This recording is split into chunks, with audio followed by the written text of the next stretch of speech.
Welcome, bienvenidas, bienvenue. Thank you for joining us today. We're here as a village and we're going to work on creating a culture of brave spaces. We know that we need them in so many spaces and that the work we do here at Dominguez Hills is work that we'll also take out to our communities. And so here as anti-racists, we are part of the solution, right? Being an anti-racist means taking action. And so by being here today, you are taking action. So bravo, thank you. And I'm Dr. Laura Telemonte. I'm a professor of history, and I'm also the chair of the Academic Senate. And I just want to let you know that these series came to us as an idea this summer from Professor Monique Turner, who was a new senator. She's now becoming a seasoned senator, and you'll meet her today as we move forward, and many of you have met her already. As a Senate, we committed to an anti-racism and equity agenda, and so the It Takes a Village are part of the commitment of that, that are part of the commitment of the work that we're doing this year. So I want to say some thank yous now because we reached out to a bunch of folks on campus, starting with our Associated Students Incorporated. And so they're part of the folks that are supporting us today. And then we also are working with a lot of our student centers on campus. And so I want to take a moment to recognize them. We have the Black Faculty and Staff Association. We've got the Black Student Business Association, the Latinx Cultural Resource Center, the Positive Psychology Lab, the Rose Black Resource Center, the Veterans Resources Center, and many students, staff, and faculty who have organized and worked very hard behind the scenes to bring this event to you here today. We're continuing on from last month where we started Courageous Conversations, and we worked on the challenge of microaggressions. And now we're going to move that conversation from identifying, what are microaggressions, so you receive some materials to help you with that if you weren't at our last event, and the impact of microaggressions and some ways to respond. And we're going to continue working on our toolkit today. And so what we're going to work on today is how at CSUDH we can respond, learn, and grow as an anti-racist community and create these brave spaces. And I see some cheers out there from the audience and some yes and some si se puede. And so thank you. That's given us all energy as we dive in today. We've got another slide and it ties us to the music we started with today. And I noticed a few of you were, noting how much you enjoyed that music and it was hitting home, right? This is a song that was originally by Nina Simone. And what you heard was the more recent performance by John Legend that happened at the Capitol, at the Lincoln Memorial on the eve of the inauguration of President Biden and Vice President Harris. And, it talks about this new dawn, right? A new day, a new life, not just for the individual, but every day, right, is a new day for us. And we can move forward into it feeling good, and especially when we work together. And I wanted to just ask you today, are you feeling good? You can turn off your mics. I don't care if there's some echoes out there. Let me ask you again. Are you feeling good? Feeling good. Yes. Good. Yes. There we go. There is life in the village. Are you ready to create a new dawn at Dominguez Hills? Yes. Yes. Yes. Yes. All right. Are you ready to seize the day and create a culture of brave spaces? Woohoo. Yep. Absolutely. Come on, one more time. Do Give it it. to me. Yes. Need some of that energy. Yes. Yes. All right. These are my people. Thank you. All right. So let's get to it. I'm going to turn it over now to one of our organizers, Marissa Nunez, who comes to us from the Veterans Resource Center, and she's going to lead us today in our Tongva land acknowledgement. Thank you, Marissa. Thank you, Dr. Talamonte. So my name is Marissa Nunes, and like she said, I'm the Assistant Director of the Veterans Resource Center, and I'm happy to be here today. So today we're going to begin with an acknowledgement and appreciation for the Indigenous caretakers of the land Dominguez Hills is fortunate to call home. In the chat, we've provided a link to the land acknowledgement map.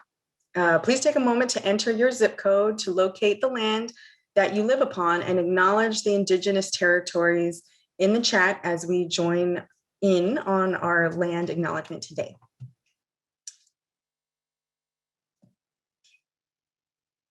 So as that's rolling, I'll go ahead and read the acknowledgement.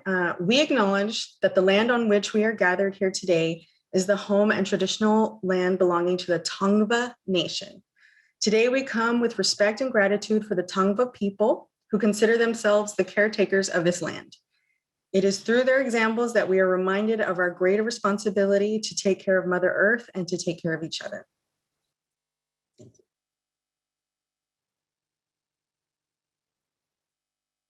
I'll pass this over to, I believe, Dr. Turner.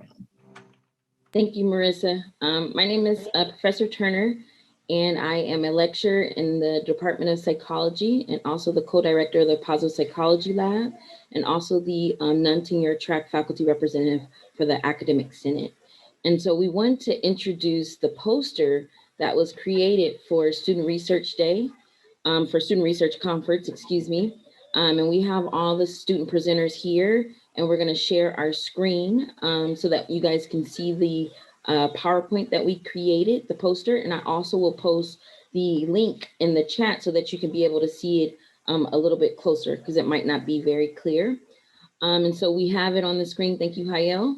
And so we wanted to create some type of poster visual representation of our work that we've done in collaboration with the Academic Senate and also other affinity centers that were already mentioned so that we can kind of share our progress. And we want to kind of really focus on anti-racism and support for those that identify as American of African descent or African diaspora, but also others as well.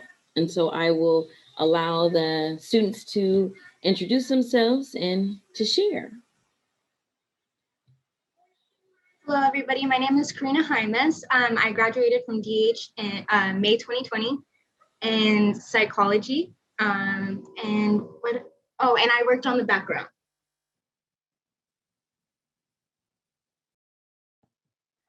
Hi guys, my name is Hayel Castro.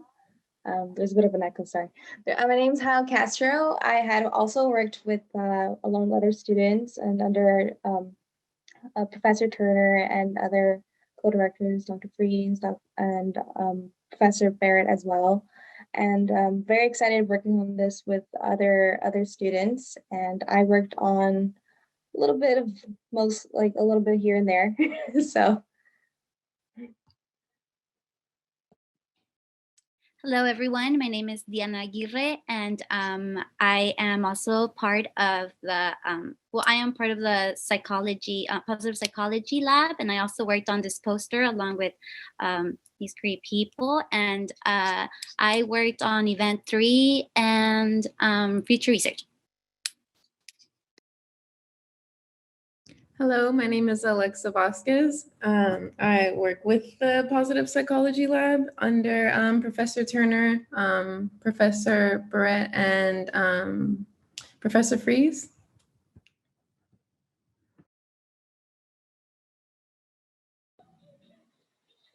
Can we move the poster down to like the timeline a little bit so that, yeah, excellent.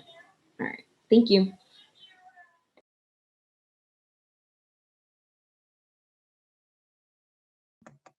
Oh, hi, I'm Dwasha.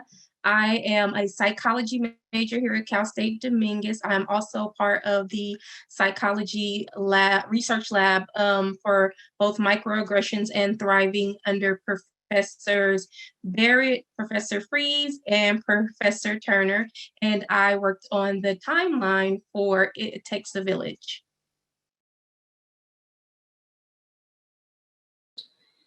And so event one, did somebody want to share briefly about what event one kind of went over? Yeah. So event one, it was our first event that It Takes a Village. The title was Black Lives Matter Healing and Solidarity event. It was held on September 3rd. About 275 participants joined the first discussion event. The first event's main purpose was to begin to normalize questioning prejudices on campus, discuss experiences of discrimination, and explore one's impact as an ally.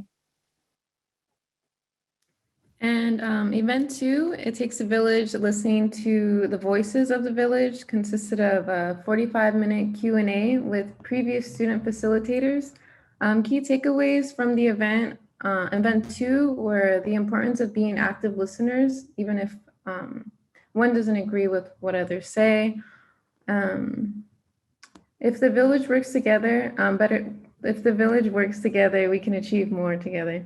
And lastly, diversity is crucial, as well as the acknowledgement of gender disparities on campus as well. So event 3 is titled Opening Your Hearts to Courageous Conversations, and it focused on how microaggressions can be recognized and addressed. Breakout rooms were then formed and facilitated by students who were equipped with training provided by Dr. Tara Victor to support their role in creating a courageous space where the community could open their ears and hearts to have conversations about microaggressions and racism. And so for future research, we seek to learn what makes it difficult to discuss microaggressions in the classroom. We are also interested in exploring how to strengthen one's self-efficacy, interpersonal relationships, and coping strategies. And just to add, for the event one, we had a guest speaker, Professor Christian Green. And for the second event, we actually invited all of the participants to participate in the Q&A discussion. So we didn't really necessarily have a speaker for that one. It was kind of open to kind of answer questions and ask questions. And then for the last event, we had guest speakers, Dr. Kitty Fortner and Dr. Yesenia Fernandez. And so we thank them for their time and their contributions to It Takes a Village discussion series. And did somebody, okay, I see Laura, you have a question? Hi, folks. It's the professor and me. I can't help it. Thank you so much for bringing this all together. Thank you for being courageous and presenting at our Student Research Day conference. I'm wondering if the students in the group can tell us a little bit about what you learned, kind of what were you reflecting on as you put the poster board together, and what would you hope that those looking at it would be able to take away from it, and anything else that you want to share with us. It gives us a little more insights about your thought process as you were doing this.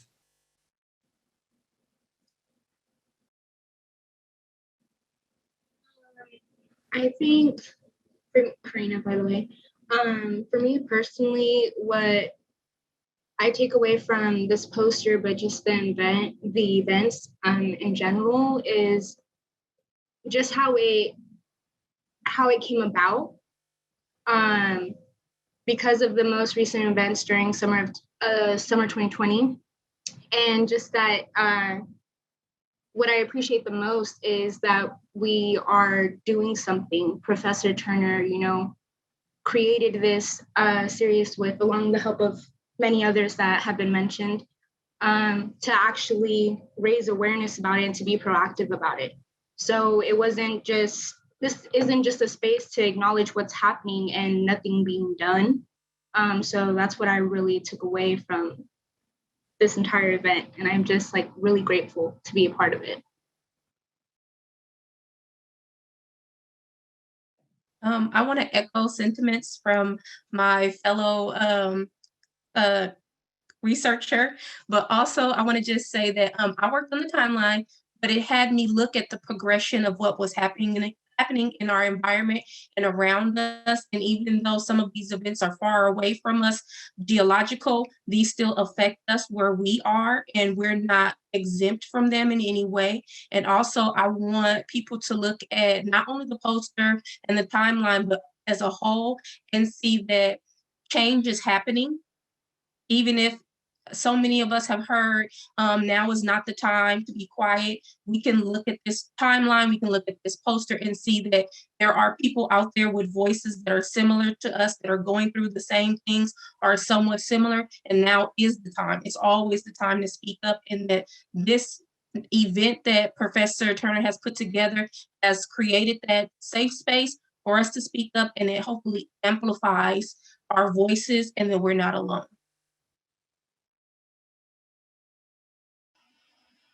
So my name is Kirti Seli. I'm on the faculty at Dominguez Hills, and it's an enormous privilege to be part of this group. So thank you to Monique Turner, Professor Turner, and to Exec for making this happen, Senate Exec. I want to thank all of you who put the poster together for rising up to the challenge of sharing your work. And I would like to encourage you to repurpose this poster for Community Engagement Day. The announcement went out to all of us last week, and I reminded Professor Turner as well that this would fit beautifully. As you can see, change is already happening. This is work being done both for research and for community. So please be sure to submit your poster to the Office of Slides, and good luck with that.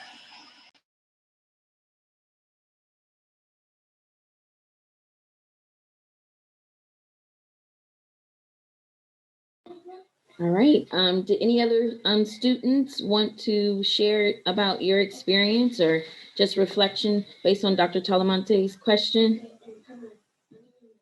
Yeah, actually, oh, sorry. Go ahead. No, go ahead. My bad. Honestly, from the very beginning, starting off the very first event for It Takes a Village, it was a great exposure for me, and it was a great awareness for everyone to just come together, which It Takes a Village, its mantra is just introducing this idea of it takes a lot of people to come together and to pretty much cater to this idea of let's talk about sensitive topics. Let's start being uncomfortable to be comfortable. And I really enjoyed creating this poster together because it did bring people together as well, students and of Black and Brown culture. It brought a lot of people together, and these events also as well have allowed us to talk to different types of people that we wouldn't have done so, especially during a time of a pandemic. But because of a poster and a movement like this, even though we are separate, this has definitely brought us together. And I really enjoyed working on this poster with these students and these professors. Thank you. So we will move on to the next section. And we want to kind of make today very interactive. And so we have a couple of videos that we want to show. And so this video was provided by Dr. Tara Victor in the Department of Psychology. She shared this resource. She also shared this resource with the students who were trained. And so it just gives a basic foundation of what microaggressions are. And so we'll play that video now, and then we'll open it up for discussion. Good day, everyone. My name is Daryl Wingsu, and I am a professor of psychology and education at Teachers College, Columbia University. I am also author of Microaggressions in Everyday Life and Microaggressions and Marginality. Today, I would like to share with you some of the harmful impact that microaggressions have on marginalized groups in our society. But what are microaggressions? Well, microaggressions are the everyday slights, indignities, put-downs, and insults that people of color, women, LGBT populations, or those who are marginalized experience in their day-to-day interactions with people. Microaggressions oftentimes appear to be a compliment, but contain a meta-communication or a hidden insult to the target groups in which it is delivered. People who engage in microaggressions are ordinary folks who experience themselves as good, moral, decent individuals. Microaggressions occur because they are outside the level of conscious awareness of the perpetrator. In this scene, Michael, an Asian American graduate student, is receiving academic counseling from his sponsor. They have a pleasant conversation. At the end of their meeting, the advisor delivers what he believes to be a compliment to Michael by stating, quote, "You know you speak excellent English," end quote. Michael is disturbed because it seems to imply that he is not a true American and that he is a perpetual alien in his own country. Microaggressions can also be delivered non-verbally through unconscious behaviors or gestures. In this scene, Jenny has finished a late night at the office and awaits the elevator. As the door opens, she takes one step forward, sees a black male rider, hesitates, and immediately clutches her purse and places her hand over her necklace. The hidden communication is that African Americans are prone to crime, will break the law, are up to no good, and will steal. Gender microaggressions occur also frequently to women. In this scene, Laura, a female manager, sits with her male colleagues in a meeting with the president. Note that the men tend to talk to one another, cut her off in mid-sentence, and that the president addresses only the males in the group. When Laura attempts to contribute to the discussion, she is oftentimes ignored. In one case, a male colleague checks his phone rather than listen.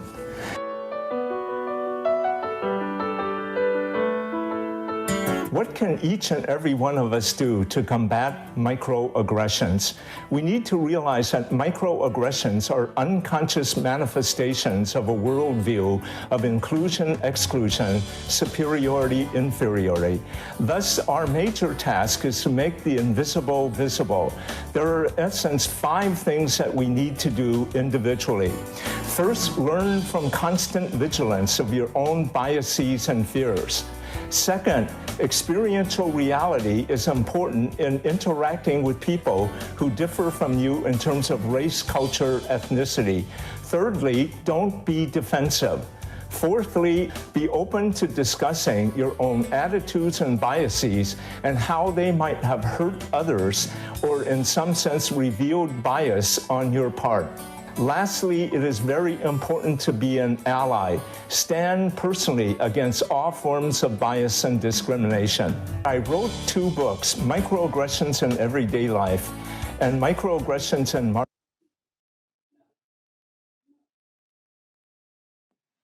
Marginality, to help us combat microaggressions at the individual, institutional, and societal level. If we are to become a fair, just, and humane society, I hope each and every one of you will join me in this important journey. Thank you.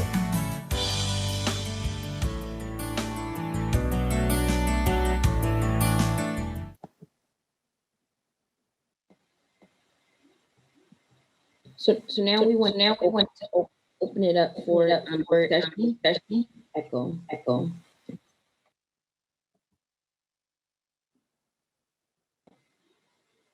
Okay, that's better. Okay, any comments or questions that anybody wanted to add? I think they touched on quite a few points that we're going to kind of follow up in the breakout rooms, but we did want to open it up.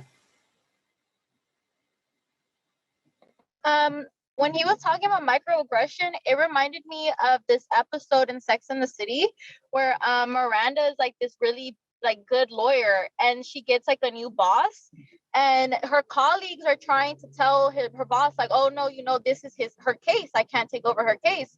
And then he went and said, oh, I'm the big partner though. I can make the final decisions. And when she tried to stand up for herself, she just put up a hand like in her face, like basically silencing her. And that's when she stood up and said, is there a problem? Because why are you not allowing me to speak my voice? And that's kind of like, I noticed a lot of the case where you do have a voice, people try to silence your voice because they feel like what you have to say doesn't matter, because of the position that they feel like they're in to make that kind of choice. But that just reminded me of that. Thank you for sharing. I think oftentimes, the experiences we have, we can find, examples from what we see in social media or on TV, and our voice is really important. And so please share your voice today with us if you have other comments or questions that you would like to add.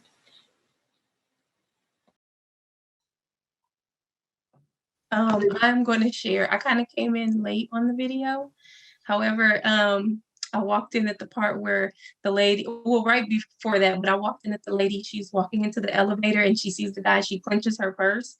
And I kind of smirked and laughed, but not at the particular incident.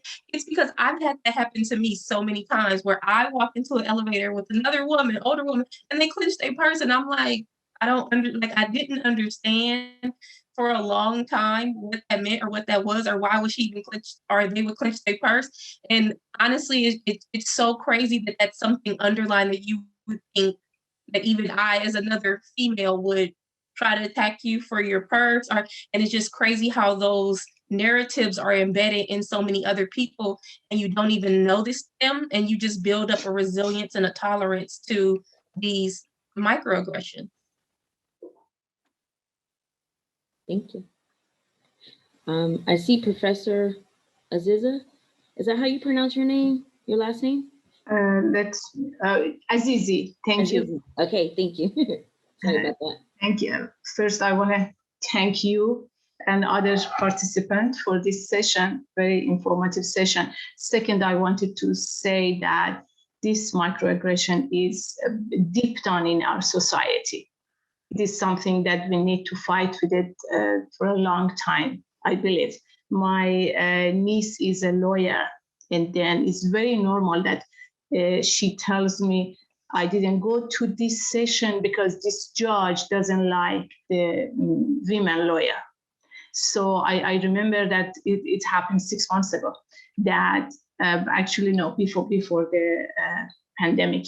And then she told me I sent my assistant, male assistant, to this session because my boss thought we're going to lose the case if I go for that one. So this is very, unfortunately, deep down in our society. And the job that you guys are doing, it's a great thing that at least our new generation, they don't have this feeling. But for old generation, we have a lot.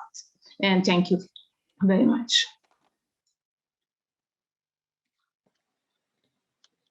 Thank you for your contribution. I saw Patricia hand up, and then we'll go to Dr. Brotman, and then we'll transition to the next video. I just want to say thank you for everyone for being here, but also share something that has often happens to me, and it still happens. And this has to do with gender microaggressions from other females, in particular other leader females, where I am in a meeting with executives, some of them females, and they often would ignore if I'm saying something. And so why I bring this up is because other men colleagues being aware of microaggressions really helps us, because I have had some positive experiences with other male colleagues stepping in and really saying, hey, wait a minute, Patricia is trying to say something, which is sad because it takes another male to say something. And so then my voice is heard. And so, I wanted to share that. And I think it's really important, as Dr. Su's video said, really being aware of our biases, whether we are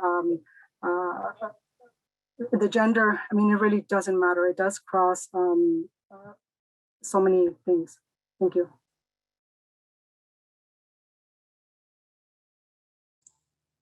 So should I go ahead and No, it's my turn. Okay. Hi. One of the things, and I think we kind of talked about the topic before, is being from a multiracial background. Then you're kind of dealing with the identity situation because you're coming from multiple cultures or multiple ethnicities. And so one thing that kind of is very common that I've experienced is the "where are you from" question for somebody trying to categorize what ethnicity you are. And then if you even say where you're from, but where are your parents from? And so trying to kind of figure out so that they can kind of fit you in a box and like what your ethnicity is and what your racial origin is a very common experience that I've experienced. Thank you for sharing.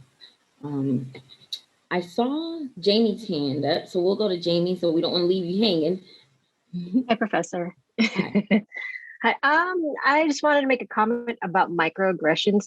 I think the crazy part about microaggressions is that sometimes you don't even notice that it's a microaggression.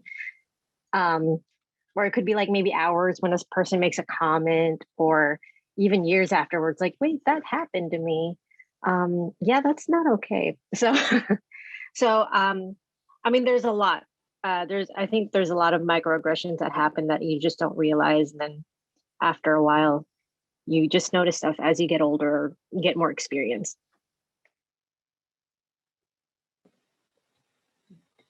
And so for the essence of time, we are going to show the next video. And so I see Asia's hand up, and I really want to show the next video, and then maybe you can go after that. Is that okay with you, Asia? Yeah, that's fine. Thank you. Okay. All right.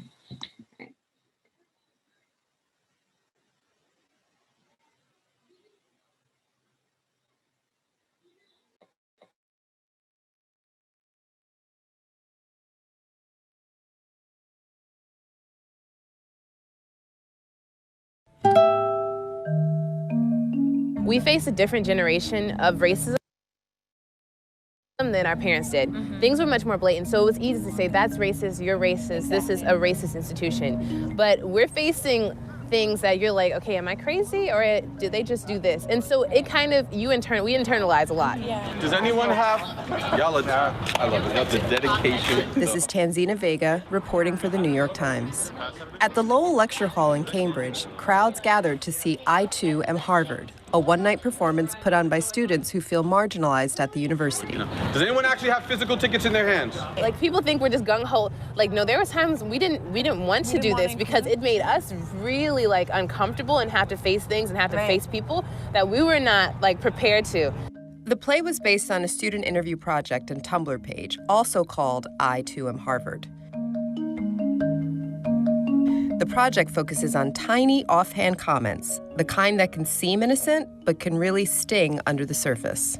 At the beginning of the year, introducing myself to people, sometimes people would take a step back and be like, wait, what are you? They're called microaggressions, and younger generations are increasingly responding to them. I came from Connecticut. The microaggressions that I encounter are simply people who don't realize my racial background and who really question it. So, are you really Asian? Can I see a photo of your mother? Microaggression is an academic term that's been around for decades. But recently, it's taken root in social media campaigns as students across the country are questioning whether their generation is indeed colorblind. It's important to have the vocabulary to be able to describe your lived experiences in order to feel like they're justified, because people are always trying to dismiss them. Right. We have to show that these little daily microaggressions are just sort of the little bubbling up of greater racial tensions that are underlying this whole post-racial, if we have this post-racial surface, there's all of these extreme racial tensions underneath the surface where people are oh, we have a black president, we're post-racial, but still it's okay to shoot a child just for having black skin. You don't know how to respond. You don't want to make it a big deal, but it is. And you almost regret some of those moments. There might be a comment that I don't want to think too much into because I'll rather just ignore it and then move on.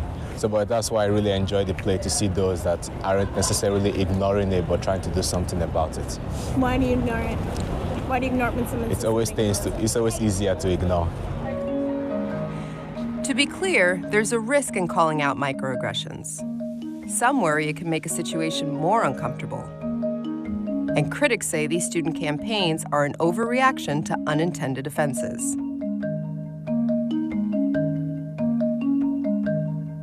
But for some, conversations like these are a good reminder to be more aware. As a social worker who's gone through many lessons of racism and sexism, where people think they're experts, but they're not, and don't recognize that it's a lifetime of learning and a lifetime of interactions where you continue to learn and grow.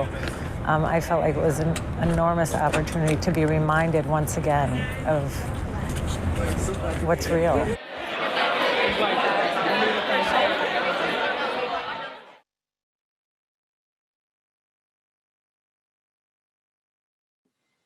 Okay. So we will go to Asia. Thank you for your patience, and please feel free to jump in anybody after Asia. Of course, that video was really interesting. The one I wanted to talk about before was when he was talking about how we should not be defensive when we're trying to be an ally. I've noticed this a lot when, like, if you ever comment on like a microaggression that was given to you, like if someone were to ask me, no, but where are you really from? And I would tell them, hey, like, don't ask me it like that. Like, you can ask me like, what's my ethnicity? It's not racist to ask me what is my ethnicity, but asking what are you or where are you really from is in a way in of itself a microaggression. And people can become very defensive and say like, no, I'm not racist. I'm not a racist. And I have Black friends or I have Asian friends, like I wouldn't, be racist. And I feel like that's the part in the second video where it's easier to just ignore is what they were saying, because people can get defensive and people can make you feel like you're in the wrong for just saying like, I would rather you not speak to me in that way. So I feel like that don't be defensive part and just take in that information that someone, especially a minority of any sort, a person of color, a woman, anything like that, like just take into account what they're saying and then use that information for, later when you encounter another person like that. So yeah. Thank you, Asia. That was really important. We have to be open and not be resistant. And sometimes resistance holds us from changing. And so I see Haley's hand up. I just wanted to say in regards to just like the I2M Harvard, it kind of brought me back to growing up. I was always pretty much called an Oreo, which it was always so interesting to me because they're like, oh, you don't act Black, or what exactly do you mean by that? And that's always been a common statement that I've heard. And I feel like in a sense, these certain like nicknames or sayings of the sort can turn into this form of microaggression where you have this certain bias, almost opinion of how you believe that somebody should portray themselves based off of their color, or they should talk a certain way based off of their color. And so for me, it's interesting, the I2M Harvard, to see that it's really has nothing to do with color, but so many times and for so many years, it has been this portrayal that if you are of, some great, or if you're knowledgeable, most likely you're not of color. And many times I say, even in classes, it's like, oh, like I'm surprised that you got the grade that you did, and you wonder why. But it becomes more, I have come to understand more so how much it is how much microaggression and how much just judgment goes on, even within, films of the such. I had previously studied and had to do a project on white saber films, and it's just very interesting to see that for so many years from the early 1800s that this is, if longer, has been a thing. But it's really a great thing that you have done, Professor, to just make it that much more known and allow people to be able to not be so biased and have a different view on individuals, that we're not by our color, we are the human race, and that is all that it is. Thank you. All right. Any last minute comments? Because we're gonna also follow up in the breakout room so that we can have like a more intimate conversation as well. Yeah, just one comment. I had a partner, and he was Black, but he was like light skinned. So he would always get the question of like, oh, what are you mixed with, and like, what are you and stuff. And he was very like socially aware, I guess. And he, like, my favorite thing, he'd always say, I'm a person. What are you? Like, what are you? A person, a soul having a human experience. And I would just look at him like, all right. And it was just like my favorite thing for him to say, because it's true. Like, what are you, or what are you? Like, I'm a person. That's what I am. Are you, like, I'm a person, and it's kind of more of like, it's like not what you say, it's how you say it. More to say, like she was mentioning, like if you ask, what your ethnicity is, that's a lot more polite than asking, like, what are you? As if you're an item, or just like a thing, like, oh, you're this and you're that, like with labels. But that was it. It was just a comment. That's a great comment, because I think you really touch on the point of a human race. We are all one human race, and kind of looking at that. So thank you for that. And so I will transition to Joshua, so that he can introduce us to safe spaces versus brave spaces as we prepare to go into the breakout rooms. Hi, everyone. My name is Joshua Zion Hunter, and I am a freshman at Dominguez Hills. And my role is basically to establish the difference between what a I'm getting a little bit of a feedback.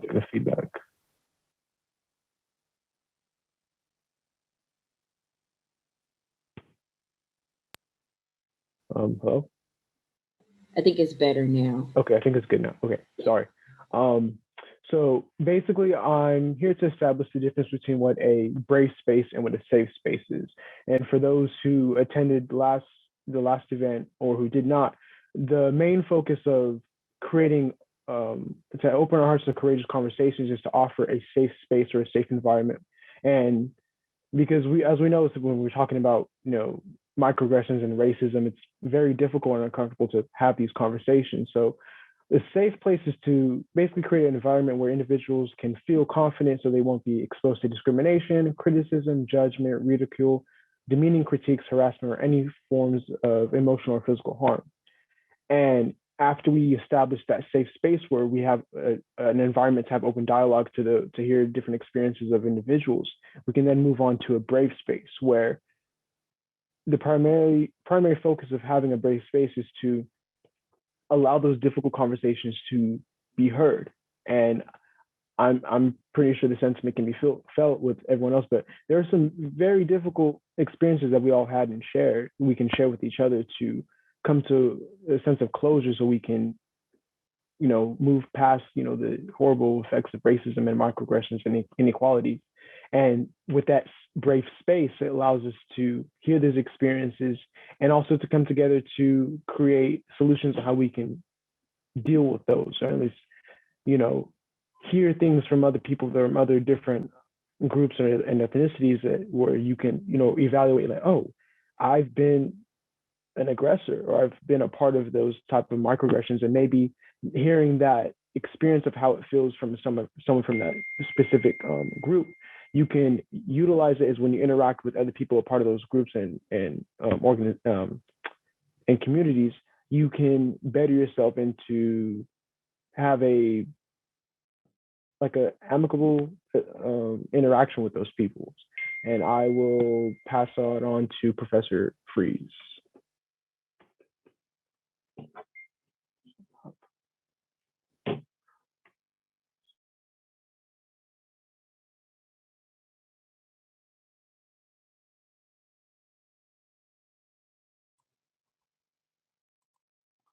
All right, now I'm here. I'm sorry. What we're going to try to do in the breakout rooms is to try to find brave spaces. And rather than go through this list, try to look at it and find ways, those skill sets which you find might be lacking or may need additional work to develop. I will argue very forcefully that if you believe others will hear you, it's easier to speak your mind. And I believe people here today will do so. I also think that be prepared to have your voice heard. Being invisible, not being part of the dialogue is a real issue. And they're the enemies of brave spaces. Silence and invisibility will encourage microaggressions. And we want to try to do whatever we can to suppress them.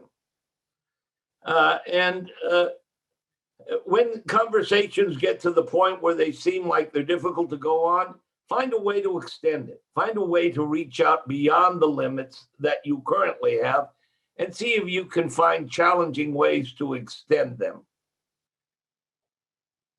And by things that especially seem uncomfortable or difficult or challenging for you to address, find ways to pursue them. Open up to new possibilities, new alternatives. In doing so, you'll find the brave spaces and a way to interact in ways that you have yet to imagine. And so with that, I'll turn it back to Professor Turner. Thank you, Professor Freeze. And I actually will briefly go over the discussion guidelines, but we'll also put these in a chat just so that you're mindful of it.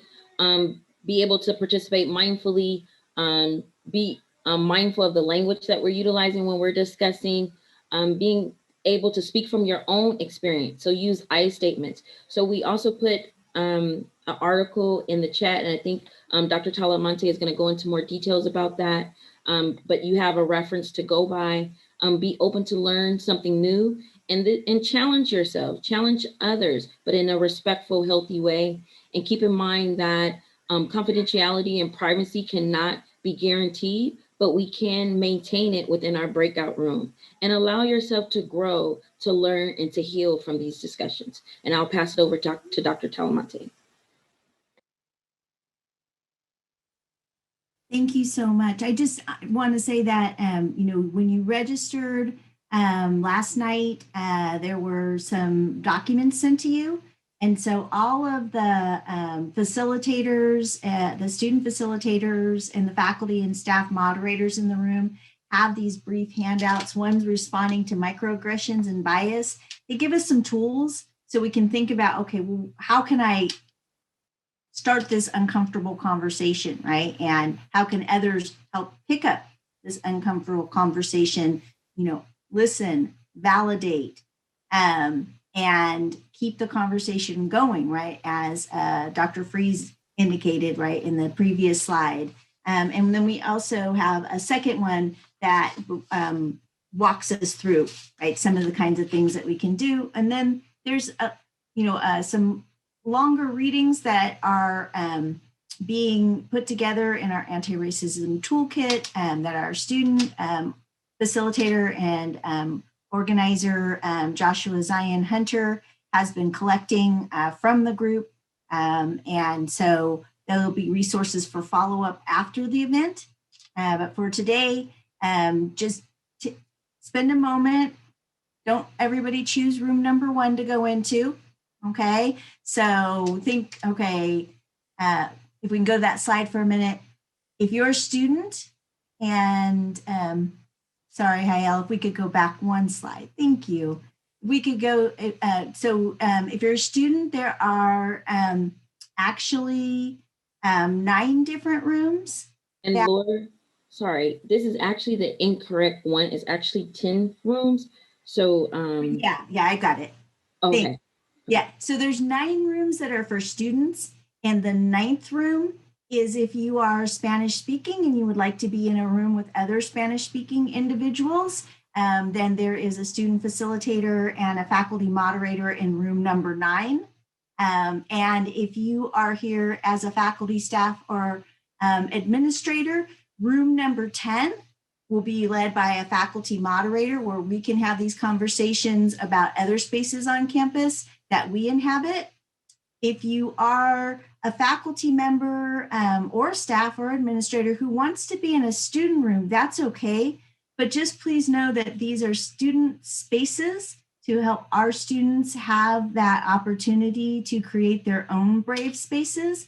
And so we ask that you be a participant observer, and then you'll know the moment when it would be helpful for you to perhaps even join the conversation, but we want to get those student voices out there first. Into the chat, and so I will share my screen for the Jamboard, and we just want to hear from you all about your experiences. And so if you would like to post on the Jamboard, we ask that you use a blue sticky to share what strategies you currently feel comfortable with. And we have a side for students, and we also have a side for faculty and staff. And then on the second page, we ask that you use a green sticky note to share any remaining comments or suggestions or questions that you may have. And you can also just kind of freely talk as well as people are kind of loading their responses to the Jamboard. And it takes about 50 people at a time, and we've still got 78 out of our 100 folks here today. So if you can't get into the Jamboard, just come back in a moment and you'll be able to post. Mm-hmm.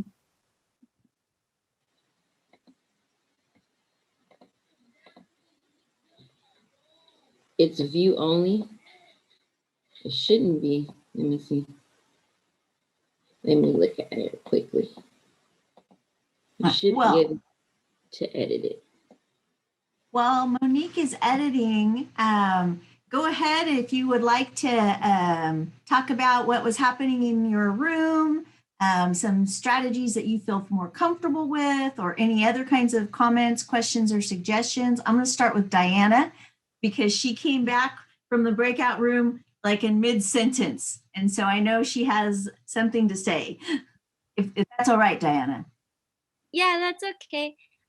So we were, at the end, we were just talking about whether we would respond or how we would respond when we experience a microaggression, also based on the very informative document that was provided to us. But I was just pointing out that right now, since I am like quarantined and not really going anywhere, I haven't experienced microaggressions as much, but I've been watching Girlfriends, and the girls there experience a lot of microaggressions. And so it's giving me an opportunity to reflect and be like, this is how I would respond, because I wasn't used to responding. I didn't know how. And now I feel more equipped to respond. We were also discussing about how Dina was saying, it goes through generations, and how sometimes it can be difficult to have these conversations with our elders, especially our elderly family members. But it's really important to have these conversations with them, because sometimes, their beliefs, they transfer it onto the younger ones. And so it's important for us to provide our opinion and say, hey, this is, how we're feeling, and this is how we view it. And hopefully, they can be more aware and mindful of the language they're using, because it definitely affects, if it affects us as family, one can only imagine how it can affect the rest of the community. So, yeah. Thanks so much for starting us off, Diana. Thank you. Who would like to join in? You can raise your hand. You can speak out. I just wanted to talk about one thing that really it stood out to me within my breakout room, and it was quite baffling that one of the participants they shared an experience with one of their children, and it wasn't necessarily about how microaggressions affected the parent. We're talking about how microaggressions not only affected the parent, but the child as well. And going off to what Diana was talking about is that these things, not only are they taught multi-generationally, they're also experienced as well. And I feel like now that we're in a place where we can talk about these things, or at least put a name to it, because I remember when I was talking to my dad, like, about what microaggressions are, and he's like, "What's that?" I had to explain it to him. And even though he didn't necessarily believe in it, he was kind of apprehensive. He was like, "Oh, that's just being sensitive," and blah, blah, blah, blah. It was still, I feel like it's still important to not only name it or label it. Now that we have something to go off of, we can talk about it, and we can make sure that not only that we don't, experience microaggressions or continue to perpetuate the idea of microaggressions, but that the next generation, don't experience or involve themselves with it. I want to say something to touch on that a little bit. We shared in our breakout room that how important it would be to have that in a curriculum and at the elementary school level up through grade school with our youth, because it starts there. A lot of times we have things happen to us at home or in our environments that we may not know could offend somebody or is disrespectful because we weren't taught that. So I believe our history in itself that we're taught in school impacts how we look at other cultures and genders and everything like that. So to me, I think it's important. Like I shared, we had home ec, we have languages we can take in class. I think it should be a requirement, like they're trying to start now for requirement for college students to graduate, to get some different backgrounds and cultures with our youth, especially at the developmental ages where their minds are very impressionable. I think that will be very, very helpful for the future. Yeah, I think that's a great point, Mia, that you make, is that we need to start early with interventions and seeing how we could kind of have these discussions earlier on, because our children are experiencing them and they might not be aware of it and they might not be aware of the impact. And so having these discussions early is really important. And so we have a few post-its on the Jamboard, so thank you for that. And so I'll just read a couple. And so basically some strategies that everyone might feel a little bit comfortable with is using humor. I don't feel comfortable about racism. Yes. And that is acknowledged that you still might not feel comfortable about having these discussions because it is a challenge. But being here present today might help you to one day feel comfortable in that. I feel comfortable asking how they would feel, asking for clarification, as well as using humor. Good. So that was also on that document of how you can ask for clarification so that you don't come off as offensive. Challenge the idea is from the document as well. Separate the intent versus the impact.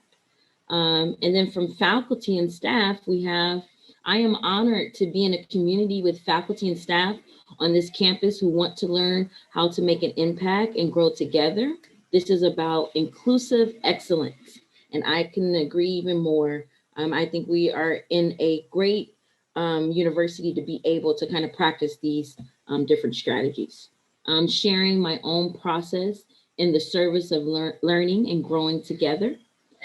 Sharing stories increases awareness about our own behavior. All right. And let me read one more and I'll go to the questions. Share your own process and create platforms for others to have these conversations in a safe space. We can learn from each other. Okay. So let me go to maybe some more questions or comments as you guys continue to add to the Jamboard. All right, we have some additional questions or comments or suggestions. I think this was a great opportunity to hear people's stories and learn about microaggressions. We need to celebrate our differences, yes. And I think that is going to be discussed toward the end of the event today to plan for April, because we want to celebrate our differences. We want to celebrate our different genders and ethnicities and nationalities. And so I think that's important. How can we promote these kinds of conversations in the classroom? And I think that's really, really important. And, you know, I think we're starting to get there, but maybe having more events like this will help us feel more confident coming from faculty and also having students involved. Did anybody want to add to that about, you know, how can we promote these kinds of conversations in the classroom, because we have a few minutes just to have an open dialogue about that. Because we're talking about it on Zoom in a virtual atmosphere, but sometimes these experiences are in the classroom. Let's see. I was saying in our group that I really appreciated like the handout about how to respond and the examples given. It was really helpful because a lot of times if a microaggression happens in front of me, or if I notice something, I don't know how to respond.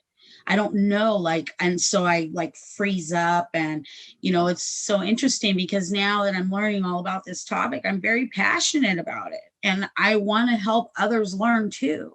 And so I appreciated there was so many different scenarios. And in our group, we totally agreed that probably using humor with a good friend or a close person is probably going to be the best because it disarms the situation.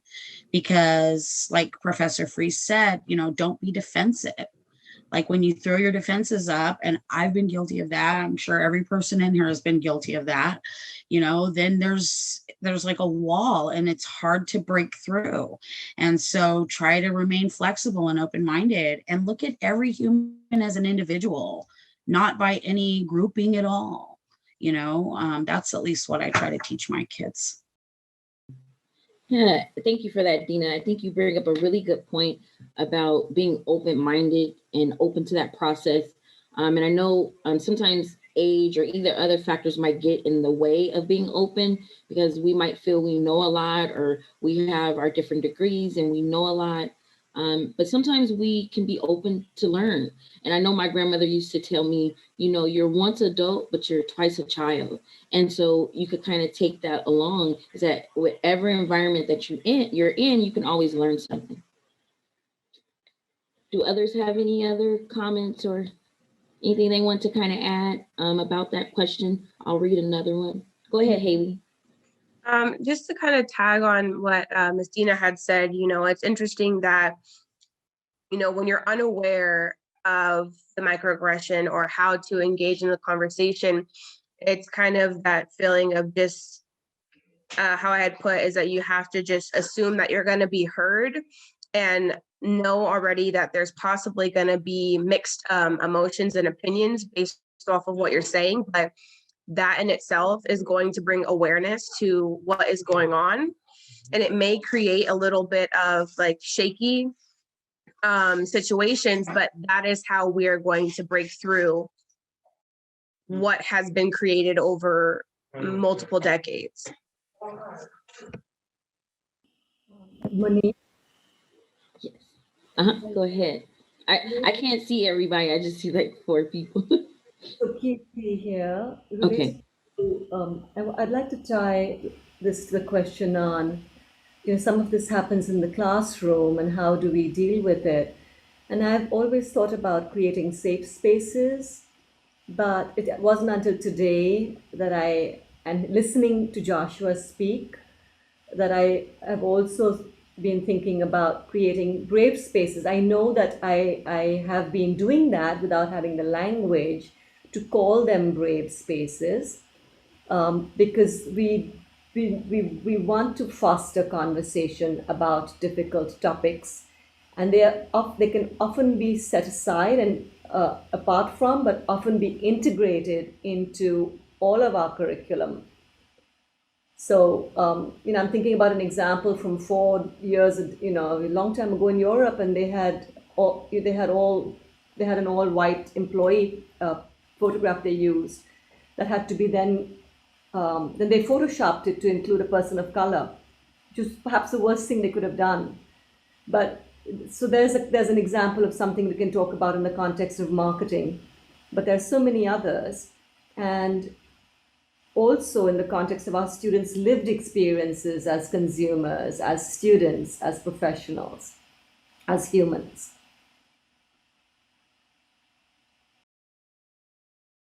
Thank you for that.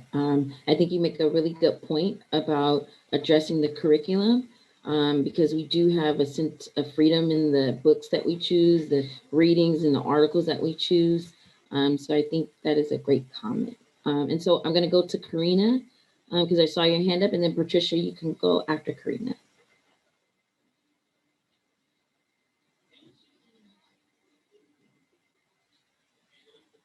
Karina? Sorry, I was having a hard time because it was minimized. Now just more so of a comment, especially like what has to do in the classroom. I have had a few conversations with first generation students, regardless if they're my friends or not.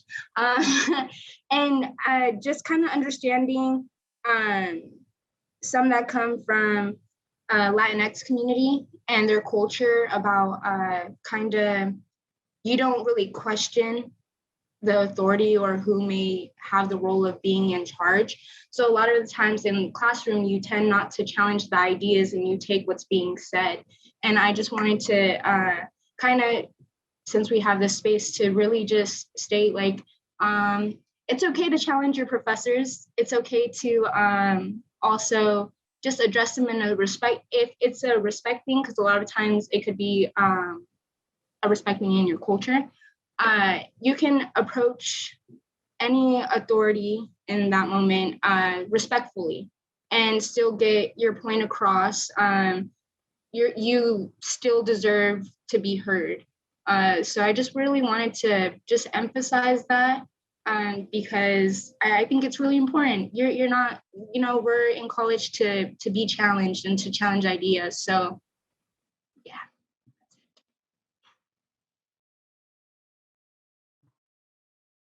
Hi, thank you for opening up the space. My comment also has to do with the classroom and piggyback on what Karina said. Really ongoing training and awareness for professors. I know that there is faculty here present, but it's only a handful.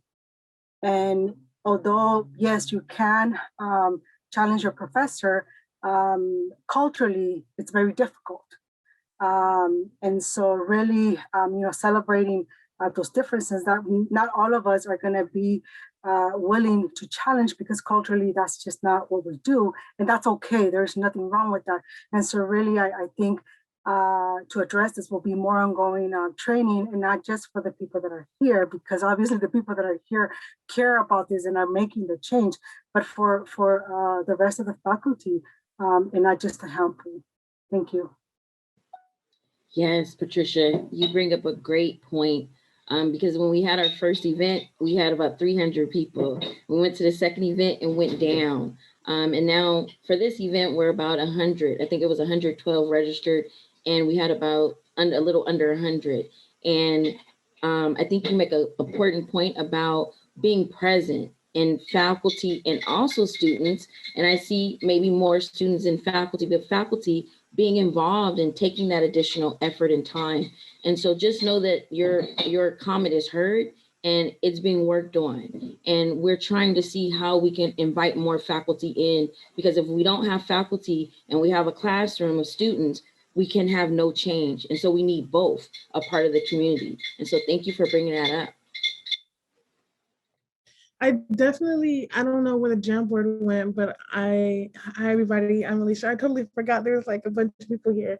But I just wanted to say that I think we could direct a future conversation for It Takes a Village, specifically targeting faculty or just professors in sort of like the language or in the structure of the webinar, and the questions that'll be asked in the presentation and the videos could be more direct. We could have more of an intentional direction towards them. I think that it'll be a great way to kind of start that conversation with them, because I don't know, because the only reason why I'm speaking out about it is because I do kind of feel like when a teacher asks students, hey, do you guys have any questions? Students automatically assume that we're just, do we have a question about the material? But teachers fail to like actually prompt, do we have any disagreements? Do we have any, it's like rare that I have teachers that will do that. So yeah.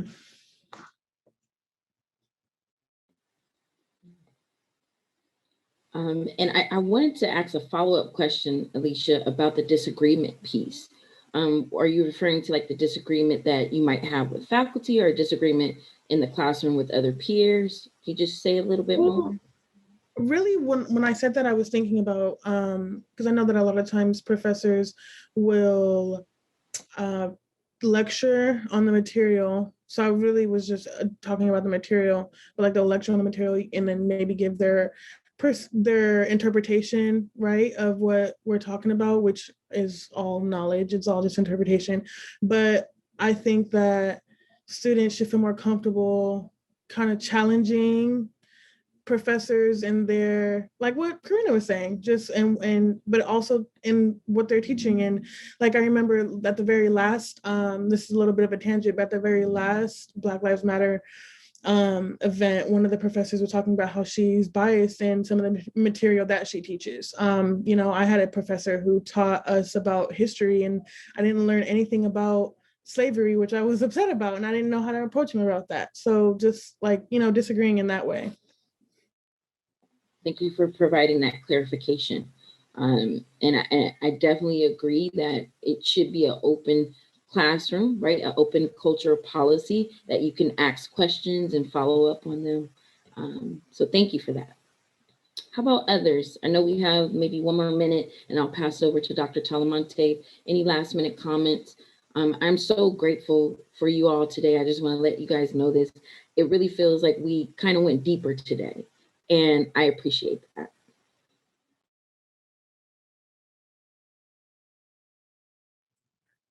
I just wanted to say one quick thing. Alicia, I really appreciate for what you said at the last one, because it got my gears turning, and I just realized something. Like, you know, when you were talking about how you wanted to learn about slavery and that wasn't talked about, and it was like an attack. And it was kind of like, how can you not talk about American history? How can you talk about American history without talking about this major component? And it made me realize, I don't know if any of you guys have seen the movie Do the Right Thing, the Spike Lee movie. And I remember one of the characters bugging out. He was talking to the guy that owns the pizza shop. You know, he has these pictures of, you know, American Italians, but a lot of his patrons are Black. So he's asking, oh, how come you got no brothers on the wall? And he's like, oh, you know, if you want to, you know, have your brothers on the wall, you have your own business and something like that. It's kind of like, how can you have an operation, or how can you have a system within a place where it's predominantly Black, but you can't make that acknowledgement, or do like a little small thing to, like, you know, talk about it. And I feel like, you know, it's important, you know, to talk about these things, not only with just, you know, Black people, but all people, because we, even though we have different ethnic backgrounds, nationally, we're American. We're from the United States of America. So even though there may be subtle different cultural differences, that shouldn't stop us from coming together and to learn about each other and to offer this space and to, you know, honor each other as individuals.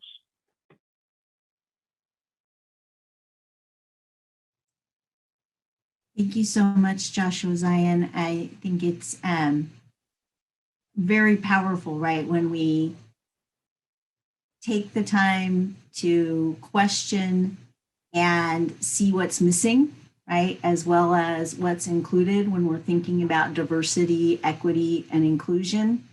When things are missing, you can't be inclusive, right? I'm